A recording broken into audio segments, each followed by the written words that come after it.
Around the dinner table in Downton Abbey, Dame Violet was quoted as saying, "Principles are like prayers, noble, no doubt, but awkward at a party." There is no one who would be more against that sentiment than St. Ignatius Loyola, because for him, spiritual conversation was a vital ministry. In fact, it even found its way into the constitutions of the Jesuits.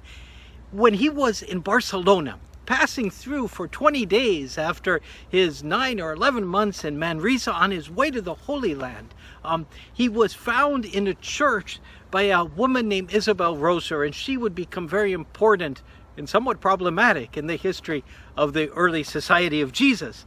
She invited him to dinner at her house, and she and her husband, her family were there. They had their dinner, and afterwards he began to speak of spiritual things so beautifully, so powerfully, that she became convinced that he was such a holy man, that she followed his career, contributed to it, and wanted to be a part of it for the rest of her life. Spiritual conversation, St. Ignatius knew, had the chance to bring people to the Lord. How different from our time, which is very much like Dame Violet's view, that at a dinner one doesn't talk about religion and one doesn't talk about politics. But perhaps the cause for that has much more to do with how we approach spiritual conversation. Instead of using St. Ignatius's way, which is to listen an awful lot, to give the benefit of the doubt to what a person is saying, to not want to be disagreeable at all, but instead, as one finds an opening, not just silence, but an opening where the conversation can be shifted in a gentle way to things about God or even about principles that are important to live by, one interjects those things. And before you know, if your heart is filled with a love for God, you will have to talk about a love for God.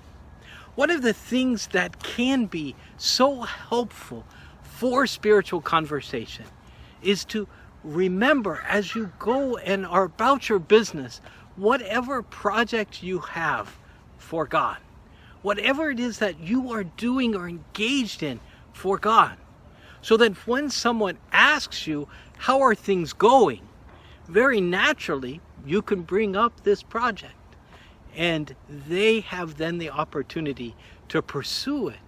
And as they pursue it, you begin to explain how what you're doing is for love of God, and how you are encountering God's love in what it is you're doing. But there are many ways to bring the Lord to other people in this wonderful grace of spiritual conversation, until we're able to say against Dame Violet, principles and prayers, noble, yes, and not that awkward at a party. And that's the wisdom of St. Ignatius for today.